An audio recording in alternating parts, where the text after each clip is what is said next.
وقال تعالى في شان حبيبه إن الله وملائكته يصلون على النبي يا أيها الذين آمنوا صلوا عليه وسلموا تسليما اللهم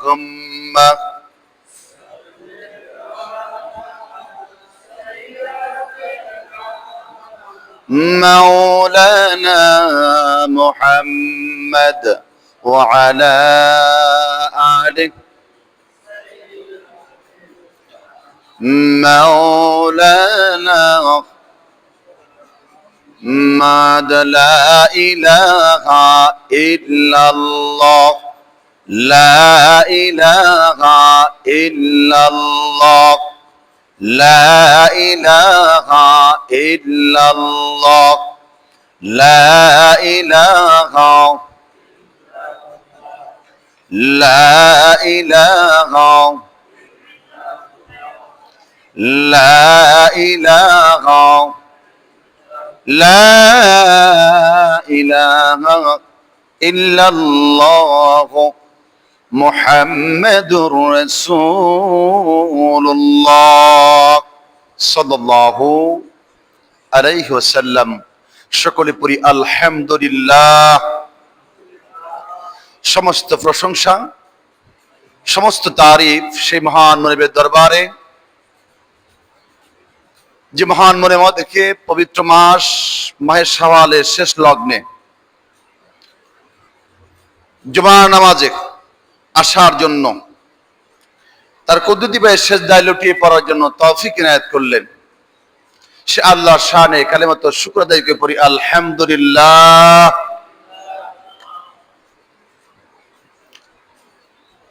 আল্লাহ পাকের প্রশংসা করে নিয়ামতের শুকরিয়া আদায় করে শেষ করা যাবে না। কেমন পৃথিবীতে মানুষের জন্য, মাখলুকের জন্য, জীবের জন্য যে জিনিসটি সবচেয়ে বেশি প্রয়োজন, ওই জিনিসটি আল্লাহ আমাকে আপনাকে ফ্রি দিয়েছেন। সুবহানাল্লাহ পড়ি। যে জিনিসটি মানুষের জন্য, মাখলুকের জন্য, জীবের জন্য, প্রাণীর জন্য সবচেয়ে বেশি প্রয়োজন বেঁচে থাকার জন্য, ওই জিনিসটি আল্লাহ ফ্রি দিয়েছেন। সুবহানাল্লাহ। ফর এক্সাম্পল, এই যে আমরা বাতাস এখন ফ্যান চলতেছে, ঠিক কিনা? ফ্যান চলতেছে। আচ্ছা বলেন তো, প্রতিটা সেকেন্ডে এই ফ্যানের বিল উঠতেছে কিনা? কারেন্টের উঠতেছে। প্রতিটা সেকেন্ডে কিন্তু কারেন্টের বিল উঠতেছে। কেন? এটা মানুষ তৈরি করেছে। তা আমরা পৃথিবীতে এমন কোন জীব নেই অক্সিজেন ছাড়া বাঁচতে পারে, ঠিক কিনা? এই অক্সিজেনের মূল্য কত? মেডিকেল সায়েন্স প্রমাণ করেছে একজন মানুষ বেঁচে থাকার জন্য প্রতিদিন কমপক্ষে 500 লিটার অক্সিজেন গ্রহণ করতে হয়। সুবহানাল্লাহ পড়েন। কত লিটার? 500 লিটার অক্সিজেন গ্রহণ করতে হয়, যার বাজার মূল্য প্রায় 70 থেকে 80 হাজার টাকা। প্রত্যেক দিন আমরা 70 থেকে 80 হাজার টাকা অক্সিজেন গ্রহণ করতেছি আল্লাহর তরফ থেকে। সুবহানাল্লাহ পড়ি। আচ্ছা বলেন, আমি আপনি কয় টাকা প্রতিদিন আল্লাহকে দেই? টাকা দিচ্ছি নাকি? আল্লাহকে বিল দেই? বিল দেই না। বিল কখন দেই? যখন ডাক্তারের হসপিটালে ভর্তি হই, যাদেরকে ইন্টেনসিটি কেয়ার ইউনিট, মুখের মধ্যে অক্সিজেন দিয়ে, কৃত্রিম অক্সিজেন দিয়ে রাখা হয়, আইসিইউতে রাখা হয়, প্রতিটা সেকেন্ডে ঘন্টায় ঘন্টায় বিল ওঠে। ওঠে কিনা? আমেরিকার জমিনে যখন করোনা 2019-এর শেষ দিকে 20-এর জানুয়ারিতে মহামারী আকার ধারণ করলো করোনা ভাইরাস। আমেরিকাতে আল্লাহর একজন বান্দা মুসলমান, যার বয়স 92 বছর, কত? ওই লোকটাকে করোনা অ্যাটাক করেছে, আক্রান্ত করেছে। সে হসপিটালে ভর্তি হয়েছে, সেন্সলেস, অজ্ঞান। প্রায় 1 মাস কোমায় ছিল, 1 মাস ইন্টেন্সিটি কেয়ার ইউনিটে ছিল, আইসিইউতে ছিল। 1 মাস পরে ডাক্তার সুস্থ হওয়ার পরে উনি বিল করতেছে প্রায় $2 লক্ষ। কত? $2 লক্ষ। বাংলাদেশি টাকায় তো মানে ওই সময় প্রায় 1.5 কোটি টাকার উপরে। সুবহানাল্লাহ পড়ি। কত টাকা? 1 মাসের বিল, এত এক্সপেন্সিভ হসপিটাল। তো ডাক্তার যখন বললো আপনার বিল এই এত আসছে, অক্সিজেনের বিল টিল সব সহ, লোকটা হাউমাউ করে কাঁদতে শুরু করলো। আল্লাহর বান্দা কাঁদতে শুরু করলেন। ডাক্তার বললেন, বুঝতে পারলাম না আপনার কি হার্টের ব্যথা শুরু হয়েছে কিনা, করোনা ভাইরাসের সমস্যা হচ্ছে কিনা। আল্লাহর বান্দা বলে, ডাক্তার না না, হার্টের ব্যথা শুরু হয় নাই, বুকের ব্যথা শুরু হয় নাই। ডাক্তার আমার মনের ব্যথা শুরু হয়েছে। বলে কেন? আপনি কি বিল দেখে ভয় পাইছেন? বিল দেখে? এত টাকা বিল। আল্লাহর বান্দা বলে, না না, আমি বিল দেখে ভয় পাই নাই, কিন্তু কেন কান্না করেন, কি জন্য কান্না করেন? আল্লাহর বান্দা বললেন, ডক্টর সাহেব এই জন্য কান্না করি, মাত্র 1 মাস হসপিটালে ছিলাম, ইন্টেন্সিটি কেয়ার ইউনিটে। মানুষের তো অনেক বাতাস গ্রহণ করলাম, অক্সিজেন গ্রহণ করলাম, $2 লক্ষ আসলো। ও ডাক্তার, এই বিল দেওয়ার ক্ষমতা আল্লাহ আমাকে দিয়েছে, আলহামদুলিল্লাহ। আমি ভয় পাই নাই, বিল দেখে ভয় পাই নাই, কিন্তু আপনি কেন, হোয়াট আর ইউ ক্রাইং, আপনি কেন কান্না করতেছেন? আল্লাহর বান্দা বললেন, এই জন্য কান্না করতেছি ডাক্তার সাহেব, মানুষের তরি বাতাস গ্রহণ করলাম, এত $1 লক্ষ বিল আসলো। আর আমার আল্লাহ, আমার বয়স এখন 92 বছর, আমার আল্লাহ মায়ের গর্ভ থেকে শুরু করে এ পর্যন্ত 1 দিন না 2 দিন না, 1 মাস না 2 মাস না, 1 বছর না 2 বছর না, ডাক্তার 92 বছর আমাকে অক্সিজেন দিয়ে বাঁচিয়ে রাখছে। এ পর্যন্ত মাওলার তো 1 টাকা বিল দিলাম না। আমি এই চিন্তায় কান্না করতেছি যে আমার আল্লাহ কত মহান। যদি বিল ধরতো বান্দা, একবার সারবান নিবা বাতাস 1 পয়সা। কত পয়সা? কত বলেন? আচ্ছা বলেন তো, কারো কি ভিটা বাড়ি থাকতো? ভিটা বাড়ি থাকতো যে একবার বাতাস ছাড়বা আর নিবা? কত পয়সা? 1 পয়সা। কোন ব্যক্তির ভিটা বাড়ি থাকতো? আল্লাহু আকবার। ও মুসলমান, আল্লাহ পাকের বান্দা আমরা। এই জন্য বান্দার জন্য যে জিনিসটা সবচেয়ে বেশি প্রয়োজন, এই অক্সিজেন যদি 1.5-2 মিনিট বন্ধ করে রাখে আল্লাহ, আমরা বাঁচতে পারবো? পৃথিবীর কোন প্রেসিডেন্ট, ডোনাল্ড ট্রাম্প বাঁচতে পারবে? ক্ষমতা নেই। সেই বাতাসকে আমার আল্লাহ আমার জন্য, আপনার জন্য ফ্রি দিয়েছেন। সুবহানাল্লাহ। এই জন্য সব অবস্থাতেই আমরা সেই মহান মনিবের দরবারে কালেমাত শুকর আদায় করে পড়বো আলহামদুলিল্লাহ। আসেন সমেত বন্ধুগণ, জুমার নামাজ, জুমার নামাজ সম্পর্কে আল্লাহ পাক কুরআনুল কারীমে ইরশাদ করেন, ইয়া আইয়ুহাল্লাযীনা আমানু ইযা নুদিয়া লিস-সালাতি মিন ইয়াউমিল জুমআহ ফাসআউ ইলা যিকরিল্লাহ।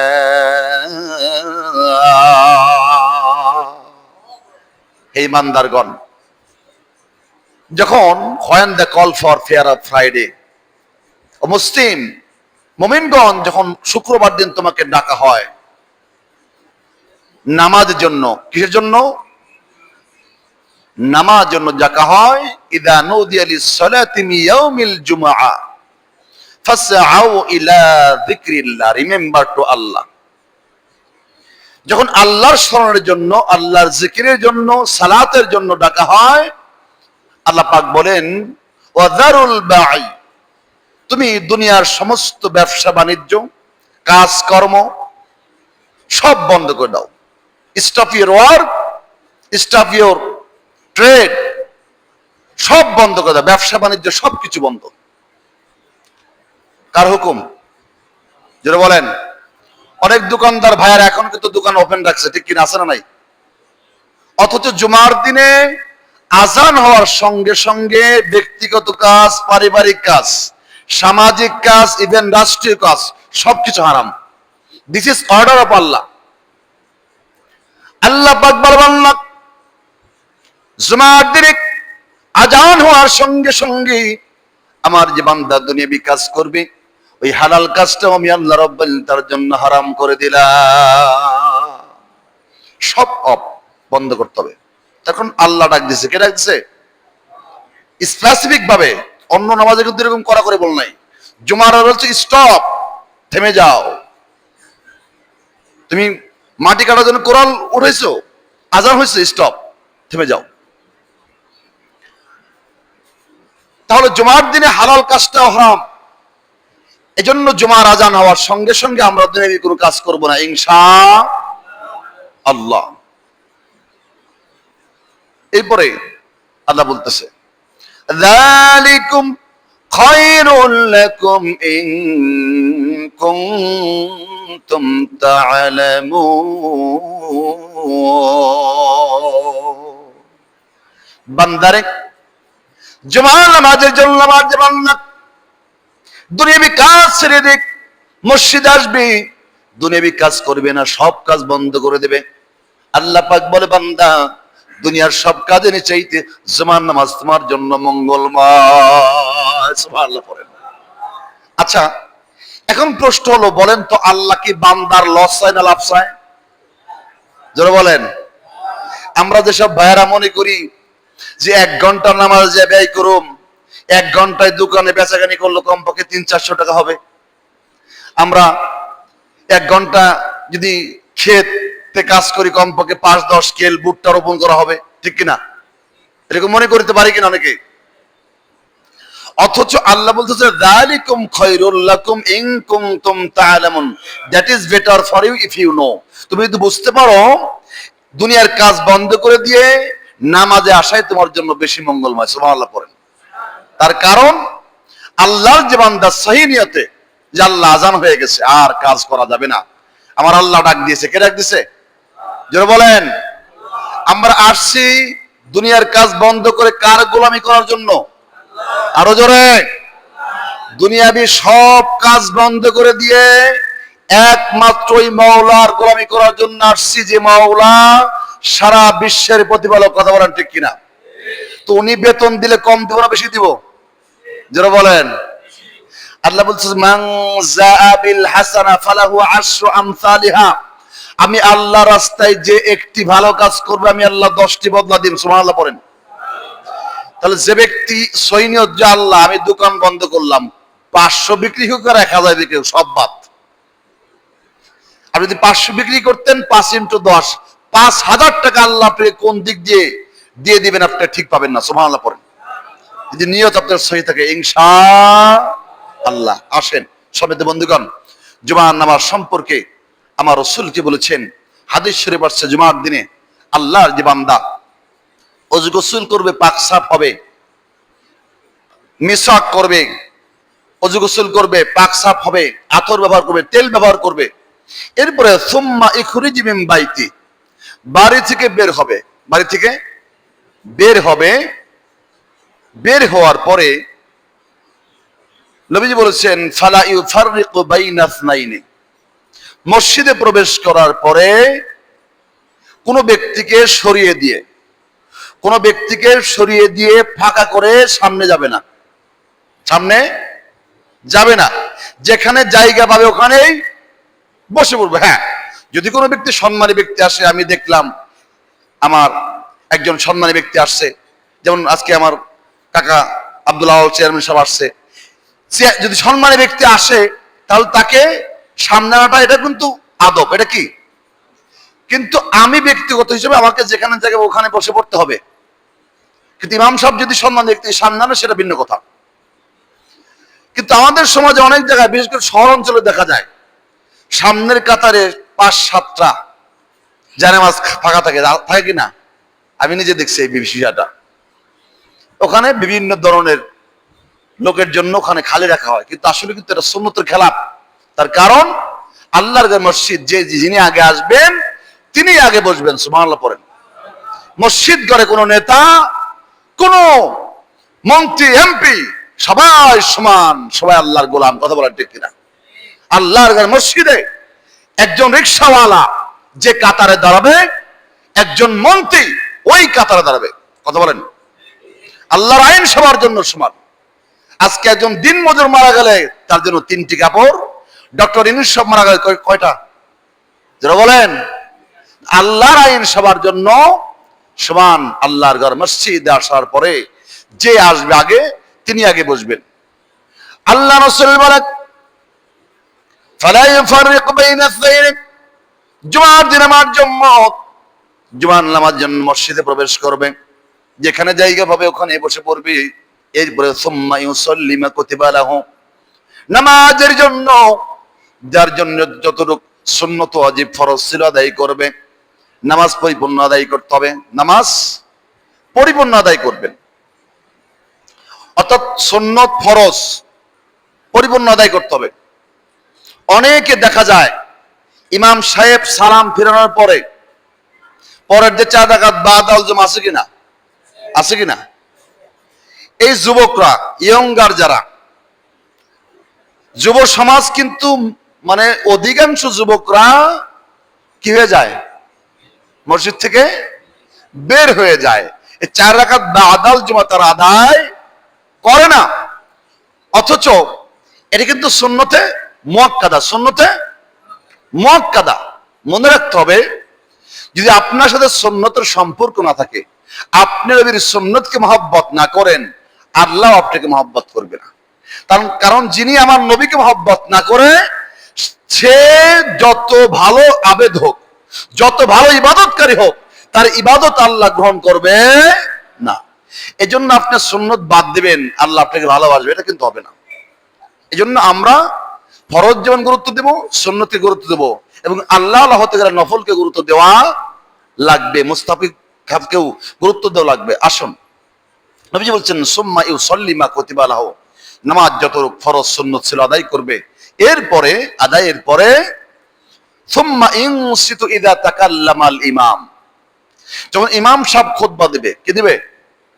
ইমাম সাহেব খুতবা দেবে, নীরবে নিশ্চুপে খুতবা শ্রবণ করতে হবে। খুতবার সময় কোন রকমের কথা, কোন রকমের ইশারা, হাত নাড়া যাবে না, এটি খেয়াল রাখবেন। অনেক মসজিদে খুতবার সময় দান বাক্স দেয়, এখানে দেখেন আমি জানি না, দান বাক্সটা নয় পরে দেবেন না আগে দেবেন, কিন্তু খুতবার সময় পরিপূর্ণ সবকিছু বন্ধ রাখতে হবে। ইভেন কেউ যদি কথা বলে আপনি ইশারা করে মানা করতে পারবেন না, এটাও নিষেধ। কেন? জুমার নামাজের সাথে খুতবার সম্পর্কটা এইটা। এই খুতবার জন্যই কিন্তু জুমার নামাজের গুরুত্ব। সুবহানাল্লাহ পড়েন। নাহলে তো জোহরের নামাজই পড়তাম। ওরা কি পড়তাম?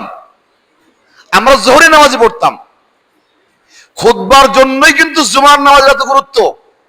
তার কারণ খুতবা হচ্ছে, খুতবা শোনা ওয়াজিব, খুতবা শোনা ওয়াজিব। আর এই খুতবার গুরুত্বের জন্যই কিন্তু জুমার নামাজ, নাহলে জোহরের নামাজই থাকতো। এই জন্য আসুন আমরা খুতবার সময় নীরবে নিশ্চুপে খুতবা শুনবো ইনশাআল্লাহ, এবং জুমার নামাজে একটু আমরা আগে আসবো। খুতবা কিন্তু খুতবা চলতেছে বাংলায়, আমি যে ভাষণ দিচ্ছি এটা কি বাংলা খুতবা, এটা কি? আর আমরা বাংলা ভাষী, আমাদের জন্য এটাই কিন্তু আগে প্রয়োজন। এটাই আগে ইমাম সাহেব যে খুতবাটা দেয় প্রতি জুমায়, এটাই কিন্তু আগে প্রয়োজন। তার কারণ আমরা আরবি বুঝি না। কথা বলেন, আমরা আরবি বুঝি না। তাহলে বাংলা বয়ানটা আমাদের শুনলে আমাদের জ্ঞানের পরিবর্তন হবে ইনশাআল্লাহ, আমাদের আমলের পরিবর্তন হবে ইনশাআল্লাহ। এরপর আরবি খুতবা অবশ্যই দিতে হবে, আমাদের শুনতে হবে। আসুন, নবীজি বলছেন এই নিয়মে আমার যে উম্মত জুমার সালাত আদায় করবে, ইল্লা গুফিরা লাহু মা বাইনা ওয়া বাইনা জুমআতিল উখরা। উচ্চ কণ্ঠে বলেন সুবহানাল্লাহ।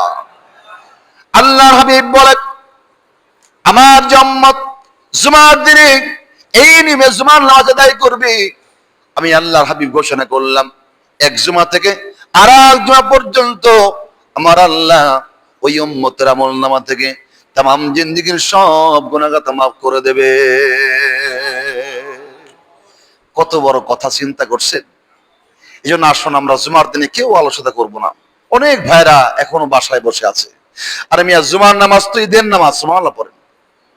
জুমার দিন হচ্ছে ঈদের দিন, সুবহানাল্লাহ পড়েন। জুমার দিন হচ্ছে হজের দিন, সুবহানাল্লাহ পড়েন। আব্দুল্লাহ ইবনে আব্বাস রাদিয়াল্লাহু তাআলা থেকে একটা মারফু হাদিস আছে। নবীজি বলেছেন, আমার উম্মত জুমার দিনে ওযু গোসল করবে, মিসাক করবে, পাক সাফ হবে, আতর ব্যবহার করবে, পরিষ্কার পরিচ্ছন্ন একটা কাপড় পরবে। এরপরে বাড়ি থেকে বের হবে ওযুর সহিত। কি সহিত? ওযুর সহিত বের হলো। রাস্তায় কোনো বাজে কথা বলবেন না, সালাম বিনিময় মুসাফা। এরপরে মসজিদে প্রবেশ করবেন। মসজিদে প্রবেশ করার সুন্নাত আছে না নাই? সুন্নাত আছে না? কয়টা জানা আছে? 5টা সুন্নাত। কয়টা? যারা বলেন কয়টি? 5টি সুন্নাত। 1 নম্বর কি? বিসমিল্লাহ পড়া। 1 নম্বর কি?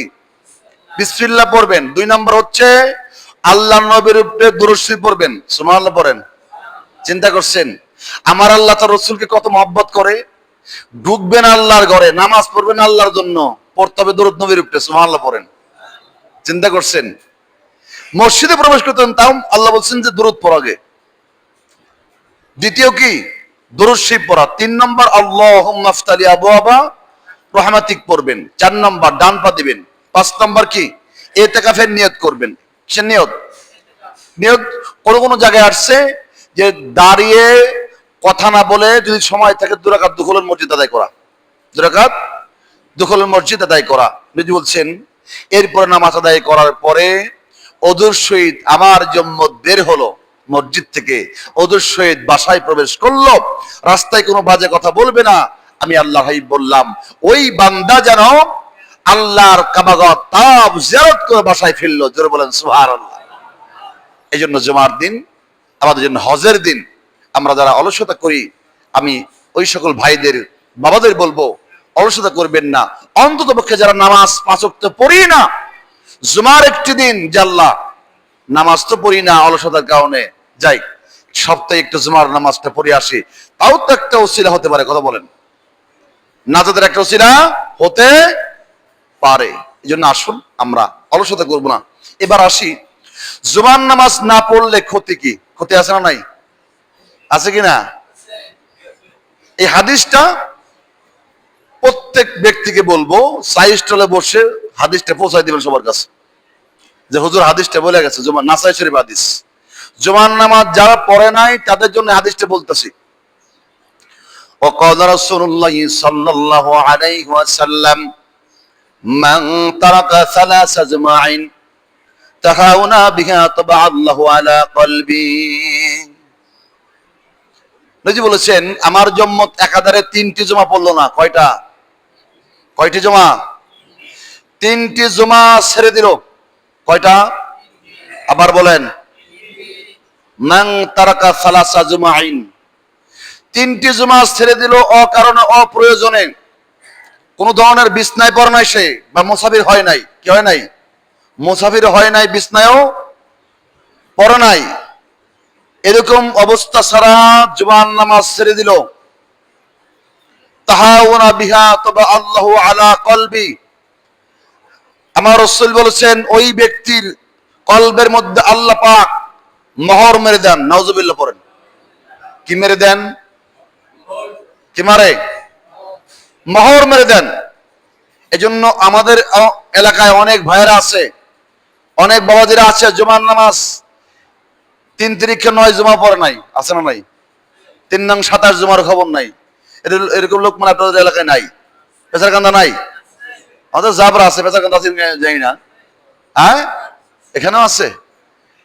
এই জন্য খবরদার, 3টি জুমা ছেড়ে দিলে তার কলবের মধ্যে কি হয়? আল্লাহ পাক মোহর মেরে দেন। এই জন্য আসুন আমরা এই হাদিসটা সবাইকে শুনিয়ে দিব। ভাই জুমার নামাজ পড়ো নাই, নবীজি হাদিসটা বলেছেন। পারবো না ইনশাআল্লাহ? কয়টায় জামাত কয়টায়? 1:30। হ্যাঁ। এই জন্য আসুন আমরা জুমার নামাজ আদায় করব এবং 5 ওয়াক্ত নামাজ আদায় করার চেষ্টা করবো ইনশাআল্লাহ। সমিত বন্ধুগণ, শাওয়াল মাস শেষের দিকে যারা শাওয়ালের রোজা হয়তো বা 2-4টা বাকি আছে, এদেরকে বলবো আর মাত্র কয়দিন, আর মাত্র 3-4 দিন আছে। যদি রোজা বাকি থেকে থাকে অতি দ্রুত শাওয়ালের রোজাগুলো আদায় করে নেবেন। যে দেখা যায় 3টা করছি, 2টা করছি, আর করা হয় নাই, সামনে কিন্তু 3-4 দিন সময় আছে আরো, তাদেরকে বলবো দ্রুত এই রোজাগুলো আদায় করবেন। কেননা নবীজি বলেছেন মান সামা রমাদান সুম্মা তাবাহু সিত্তাম মিন শাওয়াল কানা কাসিয়ামিদ দাহর। আমার জম্মত রমজানের রোজা শেষের পরে, রোজার পরে শাওয়ালের 6টি রোজা, কয়টা? 6টি রোজা রাখলো, সে যেন সারা বছর রোজা রাখলো। সুবহানাল্লাহ পড়েন। এই জন্য আসুন, যারা এখনো 2-3টা করছেন, যার করা হয় নাই, 3টা করছি, 2টা করছি, বা 5টা করছি, একটা বাকি আছে, দ্রুত রেখে দেবেন ইনশাআল্লাহ আগামীকাল থেকে ইনশাআল্লাহ। 1 বছর রোজার সব। কয় বছর? 1 বছর রোজার সব। আমরা কেউ অলসতা করবো না ইনশাআল্লাহ। অনেকে কিন্তু, অনেক ভাইয়েরা 1 মাস রোজা রাখে, আলহামদুলিল্লাহ 1 মাস কিন্তু সিয়াম পালন করে, কিন্তু এই শাওয়ালের 6টা রোজা রাখে না, অলসতা করে। কেন ভাই? বাবা, একটু কষ্ট করলে কিন্তু 1 বছর রোজা সব। সুবহানাল্লাহ পড়ি। নবীজির পাক জমানে বলেছেন। এই জন্য এই অলসতা কেউ করবেন না।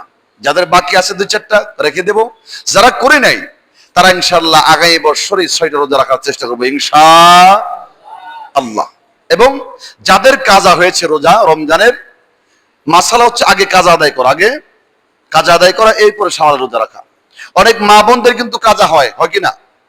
বেশিরভাগ মা বোনদের কাজা হয়ে যায় রোজা। তাদের ব্যাপারে হচ্ছে, মা বোনদের ব্যাপারে এই কাজা রোজাগুলো শাওয়ালে তারা সারবে। কাজা সারার পরে এরপর শাওয়ালের 6টা রোজা, এই 6টা রোজা পরে আদায় করবে। আল্লাহ আমাদের সকলকেই দিনের সহি বুঝদান করে, সকলে পড়ে আমিন।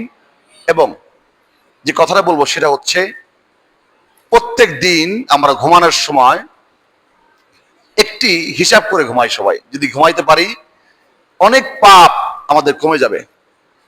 যদি বিছনায় পিঠ লাগানোর সময় চিন্তা করে আমি সারাদিন কি করলাম, আমি সারাদিন কয়টা ভালো কাজ করলাম, কয়টা খারাপ কাজ করলাম, দেখবেন আপনার খাতার মধ্যে প্রথমে ধরা খাবে যে আমি ফজর নামাজটা প্রথমে কাজা করছি, ঠিক কিনা?